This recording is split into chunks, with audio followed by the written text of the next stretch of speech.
کویدن نفس چې دی په هغې کې اختره او شوقه درې به ناوې جوړه چې کله ناوې د هغې انتهایي ساده جوړه وي ناوې له به د لسو جوړو نه زیاتې جوړې په واده کې نشي کولی نه وروستو ویشانې جوړې به هم نه وي هم د 7 تولو سونې یعنې د 7 تولو سرو زرو نه به زیات نه وي جوماتونو کې د کوزې درشخېلې په ټولو جوماتونو کې دا خبره شوې چې داسې یو سوچ شروع شوی د دغه غلط رسمونو د بېجا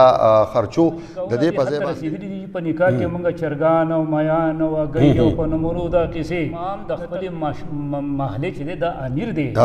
او څومره مقتدیان چې دي امام چې څه وي خبره د هغه اوري چې د الله مدد او زموږ د خلکو محبت او زموږ ورورولي او زمونږ اتفاقي ان شاء الله چې زما د امید دی 100% چې دې ته به زما د وروڼه زما د مشران دا ټول چې دي دې ته دا به ان شاء الله غاړه کېږي د بخونکي او مهربان خدای په نوم درنو کتونکو زه یم ستاسو ورور ستاسو کوربه حبیب الله همدرد او تاسو ګورئ لټون نیوز درنو کتونکو څنګه چې تاسو ته پته ده چې دا وخت موږ د کوزې درشخېلې په یو جومات چې مینا مسجد نومیږي په هغې کې ناست یو د خپل درون مشر جناب استاد صاحب خادم الله خادم صاحب سره ناست یو د هغې په دغه جومات کې یو ډېر ښایسته پروګرام ستاسو دپاره موږ نن را جوړ کړی او هیله لرم چې دغه پروګرام نه یوازې د پاکستان ولس بلکې د نړۍ چې څومره ولسونه دي هغه به دغه پروګرام ډېر زیات خوښ کړي ځکه چې دا پروګرام ټوټلي او په مکمله توګه د ولس د فلاح دپاره د ولس د فایدې دپاره او د ولس د یو ډېرې لویې ګټې دپاره موږ دغه پروګرام چې دی هغه تابع کړی تاسو ته معلومه شي چې په پښتنو کې او بیا خصوصي په سوات کې او په بر سوات کې نه بلکې په ټول دنیا کې نن سبا ده خو چونکې په سوات کې بیا په خصوصي توګه چې دی رسمونه رواجونه داسې ضرور دي چې هغه انتهایی د عامو خلکو د دسترس یا د هغې د وس نه بهر دي ولې بیا هم د مجبورۍ له کبله د شرم له کبله یا د سیالۍ له وجې چې دی دغه رسمونه خلک کوي دغه رسمونو کې په خصوصي توګه د ودونو خادو او دغسې د غمونو رسمونه چې دي هغه ډېر زیات ګران شوي دي او یقینا چې خادي د غم نه ګران او غم د خادۍ نه ګران حالانکې اسلام دغه څیزونه چې دي دا دواړه غم او خادي انتهایی اسان کړي ولې موږ ځان ته پخپله ګران کړي هر څوک غواړي چې دا رسمونه نه وی ولې د دې خلاف یا د دې د ختمولو دپاره هېڅوک هم په نره هڅه نشي کولی یقینا چې دی دا پروګرام چې موږ جوړ کړی دا هم په دې دپاره دا پروګرام را جوړو چې په دغه کلي کوزه درشخېله کې جناب خادم الله استاد صاحب چې دی هغې په نره باندې د دې لپاره نه صرف آواز پورته کړی بلکې عملي اقدامات یې هم شروع کړي او د هغې دپاره چې دی عملي اقداماتو په توګه باندې په وړمبۍ چې کوم پړاو دی په هغې کې د واده او د خادۍ چې کم غیر ضروري رسمونه دي د هغې د ختمولو لپاره یو هڅه یو کوشش شروع کړی لټون نیوز غواړي چې د دوی دغه کوشش د دوی دغه هڅه پوره نړۍ ته ورسوي او په دې کې د دوی سره ملاتړ وکړي ځکه چې دا د پوره انسانیت د فلاح د بهبود او د خیر ښېګړې لپاره یو کار یو سوچ یو فکر دی شروع کړی او د پروګرام په پیل کې به دعا کوم چې الله پاک دی چې کوم سوچ شروع کړی د لوی الله لوی سختن بادشاه نه به دا خواست کوو چې الله پاک دوی په دغه خپلو ارادو کې او په دغه خپل فکر کې بریالي او پیاوړي کړي راځو د استاد صاحب نه باقاعده تپوس کوو چې څه ضرورت تاسو محسوس کو چې باقاعده هم دا نو استاد صاحب څه به راته وایي چې دا کم تاسو قدم چوت کړی او بیا باقاعده د دې عملي کولو سوچ لرئ بیا هم د علماو سره او کم زموږ د سماجي خلکو سره په دې باقاعده اړیکې نیولي دا سوچ هم څنګه را پیدا شو د رسم و رواجونو چې کوم یو غیر ضروري دي د دې طرف ته ستاسو پام څنګه راوګرځېد جي بسم الله الرحمن الرحیم نحمدو ونصلي علی رسوله الکریم حبیب الله خان صاحب پیغمبر علیه السلام حدیث شریف ته د هغې مفهوم داسې دی چې په تاسو کې بهترین خلک هغه دي چې خلکو ته فایده ورسوي زه د پخوانۍ نه زما په زړه کې یعنې چې څومره خلکو ته فایده رسي نو زه په دې خبره باندې ډېر زیات خوشحالېږم او کوشش دا کومه چې هر انسان ته فایده ورسي او تاسو ته پته ده جي او تاسو زمانه دا تپوس وکړو چې یاره ستاسو دا سوچ څنګه پیدا شو سوچ خو زما مخکې نه و سوچ زما مخکې نه و چې یاره دا څومره غلط رسمونه زموږ په دې معاشره کې روان دي زموږ ودونه زموږ نکاحونه او زموږ د غمونه یعنې دا د جناب محمد رسول الله صلی الله علیه وسلم د طریقو نه مکمل خلاف دي جی جی منګه هغه کارونه کوو او منګه په دې کې ځان دې حد ته رسولی چې بس هغه په دې کې منګه وشرمېږو، منګه قرضداري شو، منګه پریشانه شو. د دې دا سوچ خو زما د مخکې نه و، خو دا سوچ زمونږ عملی شکل کې ځکه په دغه وخت کې راغی چې زمونږ د تره زوی دی محمد انور خان نوم دی، ډاکټر دی، جی جی د اختر خان رور دی، او زمونږ د ماما زوی دی او زمونږ رور دی. هغه ما سره خبره وکړه چې یاره زمونږ دلته کې زما د خورۍ نکاح دی او هلته تاسو راشئ او په هغې کې موږ داسې کار کوو چې یاره دا خو دا خبره خو ډېر حد ته ورسېده. موږ داسې کار وکړو چې په دې کې زموږ د فضولیات او دا رسمونه او دا څومره غلطې طریقې چې دا ختم شي. نو دا خبره زما ډېره خوښه شوه او ما ورته وویل چې اکا انور خان دا خو زه ستا نه ډېر خوشحاله شوم چې ته هم زما سره په دې کې شامل شوې او دا سوچ ستا هم د مخکې نه و. او حقیقت ته چې انور خان ډېر ښه سړی دی او ډېر خدمت کوي د کلي د بچو د دې خلکو، ځکه چې ډاکټر دی او الله والا پوهه هم ورکړې ده او زمونږ ښایسته لالا زوی دی، ځکه چې خو هم ځان له ښه سړی و ډاکټر و. نو ډېر زیات خوشحاله شوم ما یا انور خان زه خو چې ته تللی نه یم خو زه به دې دغه له درځم انشاءالله. نو په دې غټ جومات کې د هغو دغه نکاح مسله وه. نو هغه نکاح هم جو په عقد طریقه وشو، کم چې موږ په دې کې لکه په کجوره باندې او په مټایي باندې او شربت باندې نور کیسې میسې پکې نه. ما انور خان اول ابتدا ستا نه به شروع کېږي، اول به دا ستا نه شروع کېږي، ځکه چې زمونږ نکاحونه دې حد ته رسېدلي دي. په نکاح کې موږ چرګان او مایان او هګۍ او په نمونو دا کیسې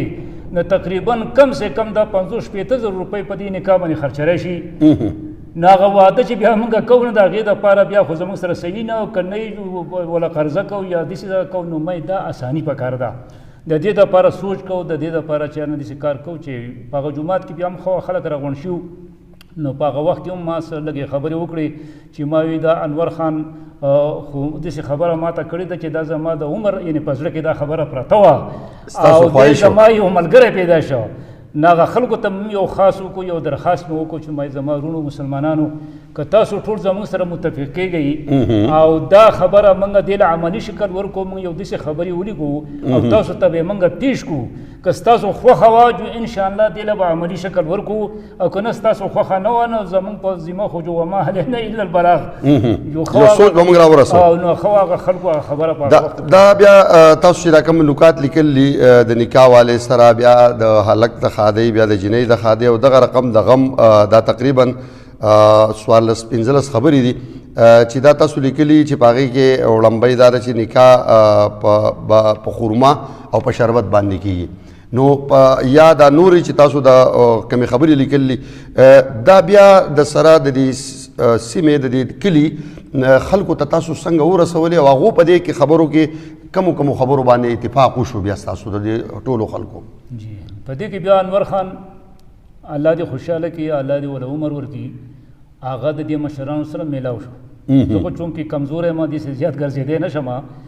نه خو هغه د دې مشرانو سره میلاو شو، د دې علماو سره میلاو شو، جومات په جومات باندې وګرځېدو او د هغه په منډه تړله باندې بیا هغه راغی ما سره میلاو شو. ما ته یو استاد صاحب و داسې کسان مې خبر کړي دي او به راځي او انشاءالله دې له عملي شکل ورکوو. نو بیا موږ بېګا شپه د دې کوټ پلو جومات ته غټ جومات ته په هغې کې دا ټول مشران راغونډ شوي، د ټولو جوماتونو امامان صاحبان هم راغلي وو هغې له او په هغې کې بیا خو انور خان زموږ هغه دغه جوړه کړې وه، دا پرفامه جوړه وه جي مسوده، دا مسوده یې جوړه کړې وه. هغه مسوده بیا موږ هغو ته واوروله، انور خان ورته واوروله او ټولو خلکو دا خوښه کړه چې ګوره دا خو زموږ د فایدې دپاره دا خبره ده، ځکه په دې کې خو داسې خبرې دي چې دا خو زموږ د فایدې خبرې دي او زموږ د ځکه چې د مولانا محمد عمر صاحب پالنپوري یو غټ عالم و د هندوستان، هغه به دا خبره کوله چې اوس وفات شوی دی، هغه به وي نکاحونه ودونه ارزان کوي یعنې آسان کوي، زنا به ختم شي، فحاشي به ختم شي. تاسو نکاحونه او ودونه دا آسان کوي ارزان کوي نو فحاشي زنا او دا غلط کارونه به ختم شي. نو د دې دپاره دا موږ دا یو مسوده تیاره کړې ده چې یاره زموږ نکاح چې موږ کله کوو نو دا به په جومات او غیر ضروري رسمونه به تلل شي. هسې دا یو سوچ خو لا ډېر ښکلی و چې تاسو کوم دا فکر کړی دا مسوده زما وړاندې ده. د دې نه پس بیا دا سوچ بیا څنګه رالو چې دا به موږ اول د جماعتونو امامان چې دی ځکه چې امام چې دی ظاهره خبره ده دا نوم ډېر مقدس ده امام او بیا مقتدیان ظاهره خبره ده امام چې کومه خبره کوي نو هغه ډېره زیاته درنۍ نو بیا تاسو دا سوچ پکې بیا څنګه راغو چې یاره دا به موږ علما کرام د خپل جومات کې چې د دې تبلیغ وکړي بیا نن د جمعې په ورځ کتونکو په ټولو جوماتونو کې تقریبا په دې خبره شوې او بیګا هم په ټولو جوماتونو کې د کوزې درشخېلې په ټولو جوماتونو کې دا خبره شوې چې داسې یو سوچ شروع شوی د دغه غلط رسمونو د بیجا خرچو د دې په ځای باندې جومات کې خبره کېږي او نن به د جمعې په ورځ هم هر عالم چې دی هغه خپلو خلکو ته د جمعې په خطبه کې یعنې په تقریر کې به هم دا خبرې خلکو ته وکړي دا سوچ بیا تاسو وکړو ملګرو مشوره درکړه چې علما کرام نه به سټارټ والو که څنګه دا چې انور خان دلته کې راغی ما سره کېناسته چونکې زما خو ډېر عمر شوی دی د دې سختو ګرمو نه زه وتی ما نو انور خان چې ما ته کله دا خبره وکړه چې دې له عملي شکل ورکول غواړي نو ما ورته ووایم انور خان داسې کار کوو چې اول علما کرام چې زموږ دي دا وارث دا د پیغمبرانو وارثان دي موږ به د دې ائمه زموږ چې کوم امامان دي د جوماتونو موږ به اول د دې سره خبره وکړو دی به موږ راوغواړو ځکه چې هر امام د خپلې محلې چې دی دا امیر دی او څومره مقتدیان چې دي امام چې څه وي خبره د هغه اوري نو موږ چې د بعضې مفتیانو سره په یو مشوره کړې وه انور خان ما ته ووایي چې زموږ دلته یو مفتي دی د ترور زوی دی هغه سره پکې هم په دې کې موږ مشوره وکړه هغوی دا خو ډېرې ښکلې خبرې دي او دا خو داسې خبرې دي چې ټولې د کتاب نه وتې دي د هر چا د زړه اواز هم دی دا چې پیغمبر علیه السلام فرمایلي دي چې هغه زنانه بهترین زنانه دي چې د هغو مهر د ټول نه کمي د مهر د ټول نه کمي نه دا بهترین زنانه دي بلکې د پیغمبر علیه السلام په وخت کې هم هغوی د حضرت صفیه رضی الله تعالی عنها سره چې کله نکاح وکړه او د هغې نه وروسته دعوت ولیمه چې ورته وایي هغه په ستو په کجور باندې شوې ده که نه نو داسې دا خو زموږ نه د پیغمبر علیه السلام په دور کې داسې دا موږ چې د سکو دا شي دي او نه د صحابه کرامو په دور کې شي دي نه د تابعینو نه تبع تابعین خو موږ ځان له یو رسم جوړ کړی دی او خبره موږ دې حد ته رسولې ده چې موږ ځان قرضداري کړو او ځان دې حد ته ورسو چې بیا بس هغه بیا موږ هغه کوره زندګي بیا هم شي تېرېدی نکاحونه ګران شي ودونه ګران شي نو معاملات شي بالکل او یقینا داسې ده چې کله نکاحونه ګران شي ودونه ګران شي نو په هغه معاشره کې بیا زنانه چې هغه اکثر بې واده ناست دي او ځوانان چې هغه هم تر ډېره حده پورې هغې روپۍ ګټي بیا رسمونه پوره کوي بعد د هغې نه پس چې بیا واده کېږي نو هغه وخت اکثر تېر شوی بهرحال استاد صاحب دې کې به لږه دا خبره ضرور شاملول غواړم چې دا سوچ خلکو ډېر اپریشیټ کو څنګه چې تاسو ووایئ د خلکو خوښ شو بیګا په دغه غټ جومات کې په خلک متفق هم تر ډېره حده شو که لږ راته ووایئ چې د ټول کلي څه ګڼئ چې ټول کلی به دا خبره منل یو دی او عملي کېدل بل دي نو آیا دا دواړه څیزونه تاسو ته څه ښکاري ستاسو دا سوچ به عملي شي او وبه منلی شي که څنګه حبیب الله خان صاحب انشاءالله چې د الله مددي او زمونږ د خلکو محبت او زمونږ رورولي او زمونږ اتفاقي نو انشاءالله چې زما د امید دی 100% چې دې ته به زما د رونه زما د مشران دا ټول چې دي دې ته دا به انشاءالله غاړه کېږي او انشاءالله دا زمونږ د کلي به د دې بنیاد جوړ کړي او زما دا د الله نه امید دی او انشاءالله زه د الله نه دا امید ساتمه چې زمونږ کار په خیر دی موږ وایو خلکو ته فایده ورسي نیت د خیر او زمونږ کلي دا بنیاد جوړ شي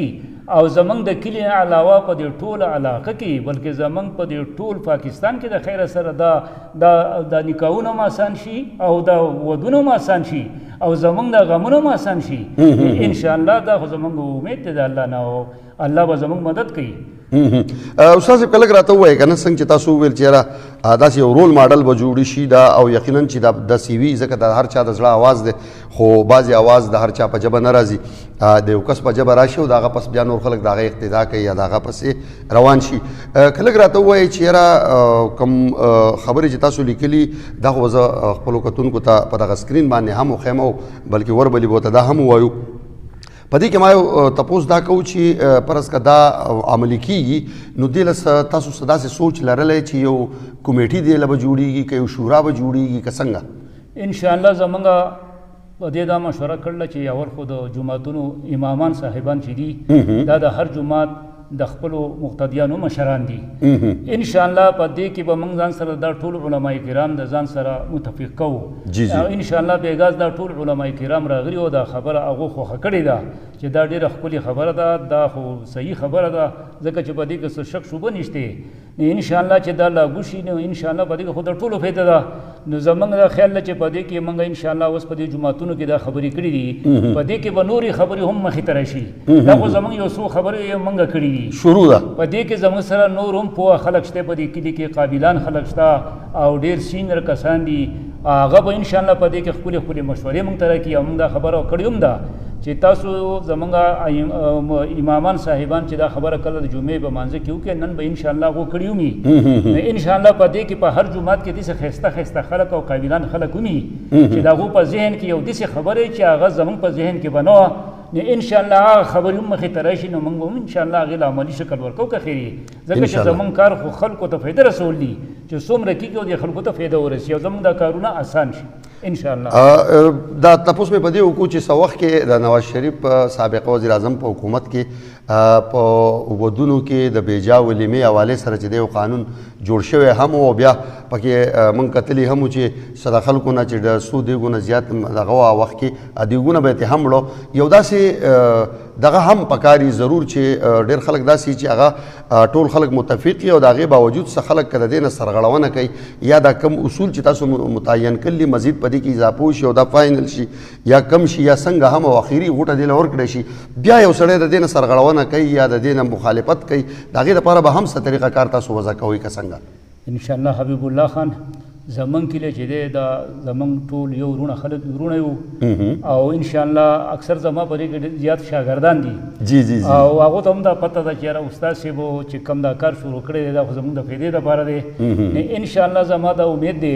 چې په دې کلي کې داسې څوک به نه وي چې هغه د دې خبرو خلاف وکړي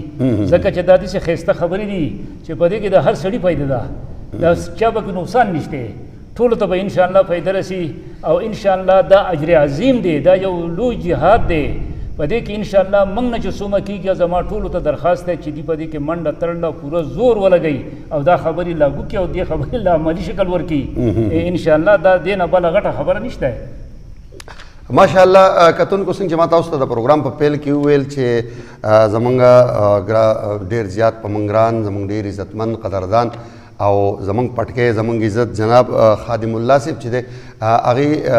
ریټایر استاد هم دی او دا راته ووایم چې یقینا د استاد رول په یو ټولنه کې په یو سوسایټۍ په یو معاشره کې د استاد رول چې دی هغه تر هر څه لومبی په دې دی چې استاد که په خپله انجینیر نه وي خو انجینیر جوړوي استاد که په خپله ډاکټر نه وي خو د ډاکټر جوړېدو دپاره د استاد رول ډېر ضروري دی یعنی د ژوند د هغه خلک چې هغه پیاوړي خلک وي هغه د معاشرې کریم خلک وي دغه کریم جوړولو دپاره د استاد کردار ډېر زیات اړین دی ډېر زیات ضروري دی او زمونږ خادم الله صاحب چې دی هغې ډېر پنره په دې سیمه کې د علاقې دپاره د استاد په شکل کې یو ډېر ښه رول لوبولی چې دنیا په هغې باندې ګواه ده او ټول کلی د هغې چې دی یقینا معترف دی دوی چې کوم خبرې خصوصي دغه کړي دا د پروګرام په پیل کې موږ تاسو ته نه ویل په آخر کې درته وایم چې دوی د نکاح حوالې سره دا وایي چې نکاح چېرته هم کېږي په دې به متفقه خبره چې دا به په جومات کې کولی شي او دا به صرف په خورما او انتهایی په شربت د دې نه علاوه په دې کې نورې اخراجات نه وي دا هم هغه خلک چې یعنی هغه مالدار خلک دي د دې نه سیوا به په بره نه ځي ځکه چې سله او اتیا او دا تولې په سوات کې چې دی دا رواج شوی دی نو یقینا د اوو نه به زیات نه په دې متفقه خبره شوې ده اختر او شوقدر چې دی هغه به څوک نه لیږي جینۍ له چې کله جینۍ یقینا لکه اوښتې شوه نو بیا د دغه نه کویدن نه پس چې دی په هغې کې اختر او شوقدرې به نه وي د ناوې جوړه چې کله ناوې د هغې انتهایي ساده جوړه وي ناوې له به د لسو جوړو نه زیاتې جوړې په واده کې نشي کولی واده نه وروستو ویشانې جوړې به هم نه وي دغسې د جینۍ خادي چې وي جینۍ کور والا به هلک کور والا له سونه نه کوي او نه به وله نقدې پیسې ورکوي په دې دواړو باندې هم دوی متفق شوي چې څه قسم سونه به د هلک د کوره چې دی د جینۍ د کور نه هلک کور له نه کېږي دغسې چې دی سخر او خواښې نه علاوه بل چاله به جوړه نشي کولی که چېرته فرض کا د جنۍ سخره او خواښې ژوندي وي نو باید هغې له دې جوړو کي دغسې د جهیز سامان چې کوم یې وي دا به انتهایي مختصري هغه ضروري څیزونه د هغې نه علاوه به نه وي اومه چې کومه زموږ په دې رواج کې دا خپاره ته اومه دا چې ورته ویلی شي دا به هم نه کېږي دغسې شمې چې کومې دي شمې وغیره دا به هم نه کېږي یعنې دا د هلک او د جنۍ دپاره دواړو طرف ته چې دا کوم پنځه خبرې لیکلي دغه هم تاسو ته وړاندې کړلي د دې سره په تیره بیا دوی چې دا کومه پرفارمه جوړه کړې دي کې دا هم وایي چې غم چې دی نو غم کور کې چې دی هغې کې د چای سره مټایانې بکریانې وغیره دا به نه وي ځکه چې یو طرف ته غم شوی او بل طرف ته خلک مټایانې او چمچمان راوړي نو دا د اسلام نه هم خلاف ده او د پښتو سره هم دا سمون نه خوري په غم کور کې چې دی هغه به د 3 ورځو نه زیات به څوک غم نه کوي څنګه چې د احادیثو نه ثابته ده دغسې 8مه او 20مه او 40مه اولنی اختر دویم اختر دا به هم نه کوي یقینا دا کمې خبرې چې دي دا خبرې د هر چا د زړه آواز دی الله دې استاد صاحب له دې د چې کوم دا سوچ دی شروع کړی وسره انور صاحب او نور چې څوک ملګري راضي او د دې د قافلې سره یوځای کیږي نو یقینا چې دا د ټولنې دپاره یو ډېر لوی خیر دی الله پاک دې د دې دا ارادې د دې دغه نیکې هیلې چې دي دا په خپل دربار عالیه کې منظوري کړي استاد صاحب ستاسو ډېره مننه چې موږ هم دا وخت راکړو او تاسو موږ په جومات کې چې د لمانځه نه پس تاسو هم تکلیف درکو ځکه دا سوچ په دې غرض دا پروګرام موږ ریکارډ کوو چې په درشخیله کې تاسو دا سوچ شروع کو دا ډېر کلي دي په هر کلي کې خلکو له پکار ده چې دغه سوچ شروع کړي دا غلط رسمونه رواجونه چې دی دا لرې کړي نو هر څه به آسان شي او چې نکاح آسان شي نو د معاشرې یو ډېرې برایې چې دي په هغې باندې به هغه به بندې شي او په هغې به سر کېښودی شي هم د دې سره درنو کتونکو زموږ د پروګرام وخت خپل پای ته رسي چېرته چې ښاد اوسئ آباد اوسئ بریالي اوسئ د ملتیا مو مننه کوم او یو خواست به ضرور کوم چې دا پروګرام د اصلاح په نیت د ثواب په نیت دومره شیر کوي چې دا د دنیا هر یو خلکو ته هر مسلمان ته ورسي او هغه په دې عمل وکړي هم د دې سره د لوی الله په امان